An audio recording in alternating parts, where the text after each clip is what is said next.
Hi friends, నేను మీ వేముల సదానందం నేత. పిల్లల స్పెషలిస్టు వైద్యులు, గత 3 దశాబ్దాలకు పైగా అనుభవం కలిగిన ఎండి పీడియాట్రిషియన్ డాక్టర్ గుండెటి రమేష్ గారు మన ముందు ఉన్నారు. వారిని ఇంటర్వ్యూలో అనుభవము, వృత్తిపరమైన విధానాలు, ప్రస్తుతం పిల్లల ఆరోగ్య సమస్యల గురించి అడిగి తెలుసుకుందాం. నమస్కారం డాక్టర్ గారు. నమస్తే అండి. నమస్తే. వృత్తిపరమైన అనుభవం మరియు అభ్యాసం, ప్రత్యేక నైపుణ్యం, అమృత చిల్డ్రన్ ఆసుపత్రి నిర్వహణ గురించి మా ప్రేక్షకులకు వివరించండి సార్. అమృత పిల్లల హాస్పిటల్ ఇప్పటికి స్టార్ట్ చేసి మేము 1999లో స్టార్ట్ చేశాము. 26 సంవత్సరాలు అయిందండి. ఇది స్టార్ట్ చేయడానికి ఆ టైంలో నుంచి కూడా మెయిన్గా సీరియస్ పేషెంట్లకి వైద్యము ఒక టైంలో సరిగ్గా వరంగల్లో ఉండేది కాదు. సో అదే ఉద్దేశంతో అమృత హాస్పిటల్ స్టార్ట్ చేయడం జరిగింది. ఇక్కడ మెయిన్గా ఫ్రమ్ ది బిగినింగ్ కూడా మేము సీరియస్ బేబీస్ని టేకప్ చేయడం స్టార్ట్ చేశాము. అండ్ ఆ విధంగా ఎదుగుతూ వచ్చాము. 26 సంవత్సరాల్లో కూడా దాదాపు కార్పొరేట్ హాస్పిటల్ ధీటుగా కూడా ఎదగగలిగాము మేము ఇప్పుడు. అండ్ ద రిజల్ట్స్ మన దగ్గర, మన హాస్పిటల్లో సక్సెస్ రేట్ కానివ్వండి, ఇవన్నీ కూడా మనకి ఎట్ పార్ విత్ హైయర్ సెంటర్స్తో ఈక్వల్గా మన రిజల్ట్స్ కూడా ఉన్నాయి. దీనికి చాలా టీం వర్క్ చాలా అవసరము. సో ఆ విధంగానే మేము టీం వర్క్ బిల్డింగ్ కోసం మీదనే చాలా కృషి చేసి ఆఖరికి ఒక పర్ఫెక్ట్ టీమ్ని తయారు చేసుకోగలిగాము. టీం తయారు చేసిన వలన 24 అవర్స్ ఎనీ టైం కూడా ఏ బేబీకైనా సర్వీస్ ఇవ్వడానికి సిద్ధంగా ఉండే స్టేజ్కి రీచ్ కాగలిగాము. డాక్టర్ గారు, పీడియాట్రిక్స్ పిల్లల వైద్యం ఎంచుకోవడానికి మిమ్మల్ని ప్రేరేపించిన అంశాలు ఏమిటి? మీ వైద్య ప్రయాణం గురించి సంక్షిప్తంగా చెప్పండి.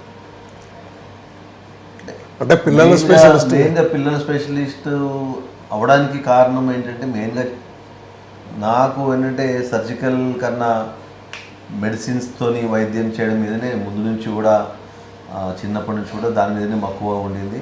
సో ఆ విధంగానే పీడియాట్రిక్ వైపు ర్యాంక్ వచ్చినాక జాయిన్ అయ్యాము. పీడియాట్రిక్లో చేసినాక నీలోఫర్ నుంచి మేము చేసాం పీడియాట్రిక్. అప్పుడు చూసే సీరియస్ బేబీలను చూస్తూ చాలా ఎక్స్పీరియన్స్ మేము సంపాదించుకోగలిగాం నీలోఫర్ హాస్పిటల్లో. సో అదే అనుభవాన్ని స్టార్ట్ చేసుకొని ఇక్కడ స్టార్ట్ చేయడం జరిగింది. దీంట్లో ముఖ్యంగా ఏంటంటే, పిల్లలు ఎలా ఉంటారంటే తొందరగా సీరియస్ అవుతారు. దానికి తొందరగా కరెక్ట్ సమయంలో మనం గమనించి కరెక్ట్గా వైద్యం చేస్తే వాళ్ళు అంత తొందరగా మంచిగా అవుతారు. ఆ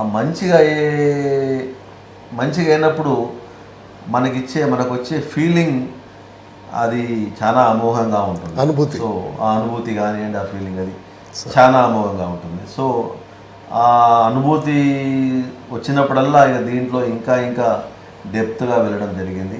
ఇప్పటిదాకా బాగానే సక్సెస్ అయ్యామండి. సార్, డాక్టర్ గారు, పీడియాట్రిక్స్లో మీ ప్రత్యేక ఆసక్తి లేదా నైపుణ్యం ఉన్న ప్రాంతాలు, ఉదాహరణకు నియోనాటాలజీ, పీడియాట్రిక్, ఇంటెన్సివ్ కేర్, టీకాలు, అభివృద్ధి సమస్యలు ఏవి? ఓవరాల్గా ఎనీ బేబీ సీరియస్ ఉంది అని అంటే మేము స్టార్టింగ్ టేకప్ చేసేవాళ్ళము. ఫస్ట్లో నియోనాటాలజిస్టులు కానీ ఇవన్నీ ఎవరు లేకున్నా కానీ అప్పుడు మేమే న్యూబార్న్ బేబీస్ని దగ్గర సహా 18 ఇయర్స్ వరకు ప్రతి ఒక్కరికి ఎంత బ్యాడ్గా ఉన్నా కానీ మేము సర్వీస్ ఇచ్చాము. ఇప్పుడు మనకి నియోనాటాలజిస్టులు అందుబాటులో ఉన్నారు కాబట్టి ఆ నియోనాటాలజీ విభాగం అంతా డిఎం నియోనాటాలజీ వాళ్ళకి అప్పచెప్పాము. వాళ్ళు ఒక బృందంగా ఏర్పడి ఆ నియోనాటాలజీ విభాగం అంతా వాళ్ళు పర్ఫెక్ట్గా చేసుకుంటున్నారు. వాళ్ళకి దాంట్లో కావాల్సిన సదుపాయాలన్నీ కూడా సమకూర్చాము. అండ్ నా ఇంట్రెస్ట్ మెయిన్గా పిల్లలకి సీరియస్ పేషెంట్లు, అంటే 1 month తర్వాత అయ్యే సీరియస్ పేషెంట్లు, అంటే పీడియాట్రిక్ క్రిటికల్ కేర్ అంటారు. దానివైపు నేను ఇంట్రెస్ట్ చూపించుకుంటూ దీంట్లో మేము డెవలప్ చేయడం మొదలెట్టాము. ఇప్పుడు దాదాపు అందులో ఎక్సలెంట్గా డెవలప్ చేశాము. డాక్టర్ గారు, పిల్లల ఆరోగ్య సంరక్షణలో మీరు ప్రస్తుతం ఎదుర్కొంటున్న అతిపెద్ద సవాళ్ళు ఏమిటి? ఉదాహరణకు టీకాల పట్ల తల్లిదండ్రుల సందేహాలు, యాంటీబయోటిక్స్ దుర్వినియోగం వంటివి, వాటి గురించి. యాంటీబయాటిక్ దుర్వినియోగం అయితే చాలా ఎక్కువగా ఉందండి. చాలా ఎక్కువగా ఉండడంలో చాలా మంది బయట ఆర్ఎంపీల దగ్గర నుంచి వాళ్ళు రావడమే పెద్ద పెద్ద మందులతోని వాళ్ళు ఇస్తూ మా దగ్గరికి వస్తున్నారు. సో అప్పుడు కొన్ని విషయాల్లో తప్పట్లేదు, మాకు ఇంకా పెద్ద వాడడం తప్పట్లేదు. కానీ స్టార్టింగే పెద్ద పెద్ద యాంటీబయాటిక్లు ఎవరైనా రాసినా కానీ ప్రజలు కూడా దాన్ని ఎంకరేజ్ చేయకపోతేనే మంచిది. ప్రజలు కూడా మీరు కూడా మెల్లిగా డాక్టర్లని ఊర్లలో పెద్ద యాంటీబయాటిక్లకి మీరు ప్రోత్సహించకండి. ఎందుకంటే ఇవి యాంటీబయాటిక్ డిపెండెన్సీ, యాంటీబయాటిక్ రెసిస్టెన్స్ చాలా ఎక్కువ అవుతున్నాయి. నిజంగా పేషెంట్ నిజంగా సీరియస్ అయినప్పుడు చాలా పెద్ద మందులు వాడాల్సి వస్తుంది. అదొక్కటే బాధాకరమైన విషయము. అండ్ టీకాలు ఇవన్నీ కూడా అందరు సక్రమంగా వేసుకోవాల్సిందే, దాంట్లో తప్పేది లేదు. గవర్నమెంట్ టీకాలు చాలా బాగున్నాయి. ఇప్పుడు మ్యాక్సిమం గవర్నమెంట్ టీకాలు వేయించుకున్నాక కొన్ని ప్రైవేట్లో కొన్ని ఎక్స్ట్రా టీకాలు ఉంటాయి. మీరు కొంచెం మనీ ఖర్చు పెట్టుకోగలుగుతామంటే అవి కూడా ప్రైవేట్లో వేయించుకుంటే డెఫినెట్గా ఇంకా కొన్ని ఎక్స్ట్రా వ్యాధుల నుంచి కూడా మీ పిల్లలకి రాకుండా మీరు కాపాడుకోవచ్చు. డాక్టర్ గారు, పిల్లల టీకా కార్యక్రమాల ప్రాముఖ్యత గురించి మీ అభిప్రాయం ఏమిటి? టీకాల పట్ల భయాలు, అపోహలు ఉన్న తల్లిదండ్రులకు మీరు ఇచ్చే సలహా సూచనలు ఏమిటి? ఇప్పటికీ టీకాలంటే భయము. ఆశ్చర్యంగా ఏంటంటే ఎడ్యుకేటెడ్ పీపుల్లో టీకాలంటే భయం ఉంది. విలేజర్స్లో వాళ్ళు చాలా నమ్మకంగా టీకాలు వేయించుకుంటున్నారు. టీకాల వలన ఏ అపోహ కూడా అవసరం లేదండి. దాని వలన వచ్చే నష్టాలు ఏమి లేవు. నష్టాలు ఉంటాయి అనుకుంటారు, ఉంటాయి, కానీ లాభ నష్టాలు రెండు బేరీ చేసుకుంటే లాభం 95% ఉంటుంది, నష్టం 5% ఉంటుంది. 5%. సో మన లాభం ఇంత బాగున్నప్పుడు లాభం దిక్కే మనం మొగ్గు చూపాలు తప్పించి ఏదో 5% నష్టమని మనం భయపడి దాని గురించి వేయించుకోకుండా దూరం పెట్టడం కానీ అలా చేయకూడదు. ఎందుకంటే చాలా డిసీజులు 30 years బ్యాక్ మేము చదువుకున్నప్పుడు చాలా డిసీజులు మేము చూసేవాళ్ళం. లిటరల్గా ఇప్పుడు మాకు ఆ డిసీజులు కనబడట్లేదు. జస్ట్ బికాస్ అవి టీకాలు చేయబట్టి డిసీజులు మేము మా స్టూడెంట్స్కి చూపిద్దాం అనుకున్నా కానీ మేము చూపించలేకపోతున్నాం. వాళ్ళకి స్టోరీ చెప్పడం అవుతున్నాడు, ఆ టైంలో ఇవి చూసేవాళ్ళం మేమని. ఇవన్నీ జస్ట్ బికాస్ ఆఫ్ వ్యాక్సినేషన్స్. టీకాలు చేయబట్టే ఆ డిసీజులన్నీ కనుమరుగైపోయాయి. సో టీకాలు 100% వేసుకోవాల్సిందే. డాక్టర్ గారు, ప్రస్తుతం సీజన్లో పిల్లలలో సర్వసాధారణంగా కనిపించే ఆరోగ్య సమస్యలు ఏంటి? వాటిని నివారించడానికి మీరు ఇచ్చే ముఖ్య సలహా సూచనలు ఏమిటి ఇప్పుడు ఈ సీజన్లో? పిల్లలలో కామన్గా వచ్చే డిసీజులు అన్నీ వెదర్ అండ్ ఫుడ్ బాన్ అండి. ఇప్పటికీ కూడా 90% మన ఇండియాలో 70 to 80% డిసీజులు అన్నీ కూడా వెదర్, మీ చుట్టుపక్కల పరిసరాల్లో ఉన్న శుభ్రత అండ్ మనం తినే ఫుడ్, ఇవే కారణాలు. ఇవి మనం కంచిగా చూసుకున్నాం అనుకోండి దాదాపుగా రావు. వచ్చినా వాటిని వెంటనే మనం వైద్యం చేయించుకుంటే మంచిగా అయిపోతాయి. డాక్టర్ గారు, చిన్నపిల్లల సరైన పోషణ కోసము తల్లిదండ్రులు అనుసరించవలసిన ముఖ్య నియమాలు ఏవి? జంక్ ఫుడ్ మరియు పోషకాహారం లోపంపై మీ అభిప్రాయం ఏమిటి? పిల్లల్లో జంక్ ఫుడ్ లోపం. జంక్ ఫుడ్ అనేది 100% తీసేయాలండి. డైట్ షెడ్యూల్లో 100% తీసేయండి. ఎందుకంటే junk food is always 100% is with chemicals. ఇప్పుడు మనం తీసుకునే రెగ్యులర్ ఫుడ్లో కూడా కల్తీ జరిగి కెమికల్స్తో కల్తీ జరుగుతున్నాయి. పండ్లు తిందామన్నా, పాలు తాగుదామన్నా, రైస్ తీసుకుందామన్నా ప్రతి దాంట్లో కూడా కల్తీ ఉన్నాయి. ఆల్రెడీ మనం తీసుకునే రెగ్యులర్ ఫుడ్ కూడా మనము సక్రమంగా ఇవ్వలేని పరిస్థితి ఇప్పుడు, అన్ని కల్తీ. సో ఎంతవరకు మీరు ఇంకా ప్యూర్ మన టైప్ ఫుడ్కి రాగలిగితే అది 100% బెస్ట్. ఎంత చేసినా ఆల్రెడీ కెమికల్స్ బాడీలోకి వెళ్తున్నాయి. ఇక డైరెక్ట్గా జంక్ ఫుడ్ ఇచ్చామనుకోండి, డైరెక్ట్గా మనం బాడీలో కల్తీ కెమికల్స్ ఇచ్చినట్టే లెక్క. దీనివల్ల చాలా ప్రాబ్లమ్స్ ఉంటాయి. ఉబ్బసం రావచ్చండి, క్యాన్సర్లు రావచ్చు, ఆటో ఇమ్యూన్ డిసీజ్ చాలా రావచ్చు దాంతోనే. సో జంక్ ఫుడ్ కంప్లీట్గా 100% తీసేయండి. రెగ్యులర్ ఫుడ్లో కూడా ఎంత ఆర్గానిక్ కానీ ఎంత మన నమ్మకంగా తెచ్చేవాళ్ళ దగ్గర తీసుకుంటే అంత మంచిది. ఎంతవరకు చేయగలిగితే అది డెఫినెట్గా బెటర్. డాక్టర్ గారు, పిల్లల మానసిక ఆరోగ్యం ఎంత ముఖ్యమైనది? దాన్ని గుర్తించడానికి మరియు పరిష్కరించడానికి తల్లిదండ్రులకు మీరు ఏ సలహాలు ఇస్తారు? ఇది వెరీ సింపుల్ అండి. దీంట్లో ఏం లేదు. పేరెంట్స్ పిల్లలకి బెస్ట్ ఫ్రెండ్స్ అయి ఉండాలి.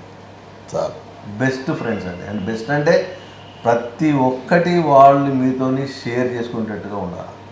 రేపు అడోలసెంట్ చాలామంది ఇప్పుడు ఈ మధ్య వింటున్నాం, మేము కూడా వింటున్నాము, ఈ గంజాయి కానివ్వండి, డ్రగ్స్ స్కూల్లో కూడా ఎంటర్ అయిపోయినాయి.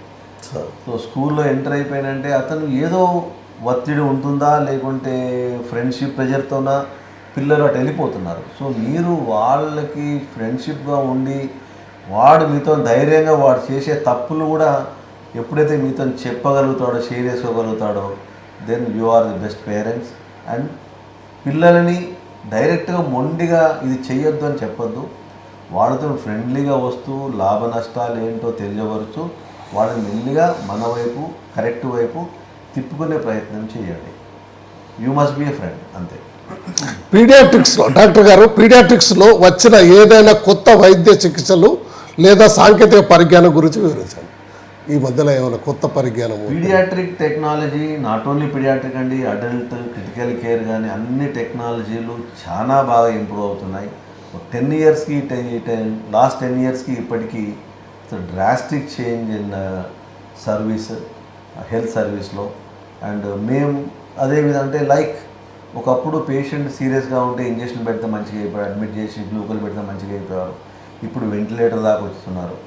దాని తర్వాత ఇంకా ఏదైతే హై ఫ్రీక్వెన్సీ ఆసిలేటర్లు వస్తున్నాయి.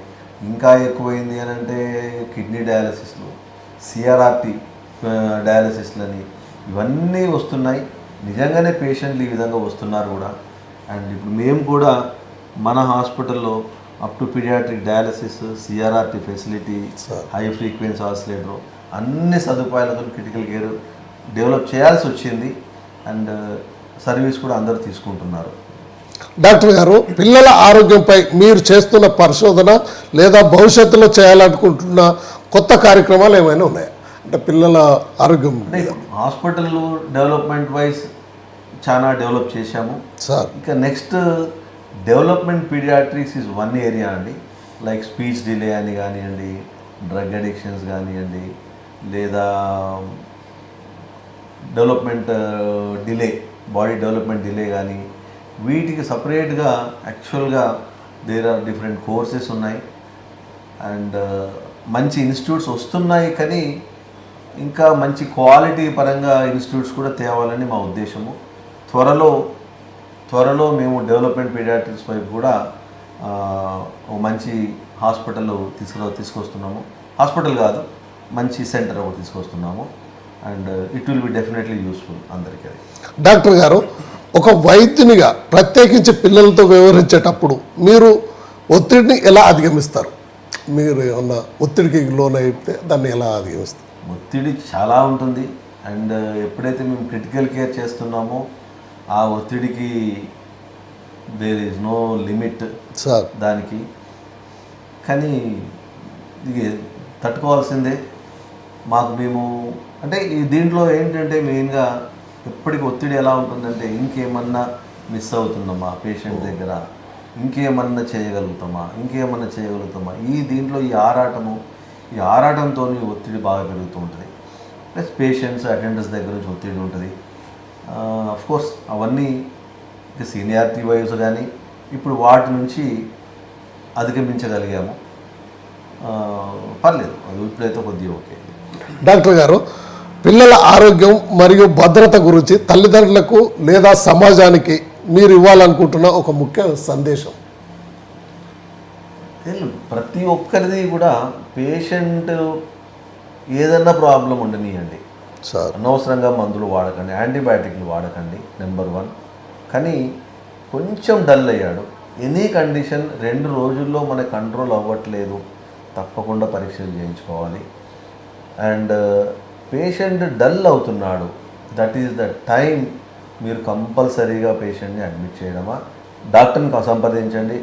డాక్టర్ అడ్మిట్ అంటే అడ్మిట్ చేసేయాలి, అడ్మిట్ చేయండి. డల్గా ఉంటేనే, యాక్టివ్ ఉన్నప్పుడు అంతవరకు మీరు ఇంట్లో ఉండి వైద్యం మేనేజ్ చేసుకోవచ్చు. ఒక్కసారి డల్ అయ్యాడు అంటే కొంచెం చూస్తున్నాం పేషెంట్లని, డాక్టర్లు చెప్తున్నారు, వీళ్ళు చూద్దాం లేండి సార్ అని మళ్ళీ ఇంటికి వాడుతున్నారు, మళ్ళీ డిసీజ్ కంట్రోల్ అయిపోయి అప్పుడు మళ్ళీ మా దగ్గర రావడము చాలా కష్టపడి వాళ్ళని. అప్పుడు వాళ్ళకి ఏమవుతుందంటే పెద్ద పెద్ద మందులు వాడడము, పెద్ద పెద్ద ప్రొసీజర్స్ చేయడము, ఖర్చు బాగా పెరుగుతూ ఉంటుంది, రిస్క్ బాగా పెరుగుతూ ఉంటుంది. సో దీనన్నిటికీ ఏంటంటే ఎంత తొందరగా మీరు డల్ అయినప్పుడు సంప్రదించాలి. అడ్మిట్ అంటే అడ్మిట్ చేయండి, లేట్ చేయకండి. నెంబర్ 1. నెంబర్ 2, భద్రత అంటే మెయిన్గా మీరు సైకలాజికల్ భద్రత ఇవ్వడమే, మిగతా భద్రత ఏమి ఉండదు. సైకలాజికల్ భద్రత బికాజ్ ఆఫ్ ది డ్రగ్స్, బాగా డ్రగ్స్ ఉన్నాయి బయట. దాని నుంచి కానీ డ్రింక్స్ తాగుతున్నారు, చిన్నపిల్లలే డ్రింక్స్ తాగుతున్నారు. స్కూల్ మధ్యలో ప్రెషర్స్ పెరిగిపోతున్నాయి పిల్లలలో. So psychological డిస్టర్బెన్స్లు. సో ఇవన్నిటిని అధిగమించాలంటే మీరు ఎంతగా స్పెండ్ చేస్తే పిల్లలతోని ఫ్రెండ్లీగానే స్పెండ్ చేయండి. బాగా సీరియస్ కంట్రోల్ చేస్తే వాళ్ళు మళ్ళీ రివర్స్ అవుతారు. చాలా ఫ్రెండ్లీగా చేసుకున్నారంటే అన్నీ సవ్యంగా జరుగుతాయి. కంటికి రెప్పలాగా పిల్లలను పోషించాలని డాక్టర్ గుండెటి రమేష్ గారు చెప్తున్నారు. ఓవర్ టు డింబై టీవీ.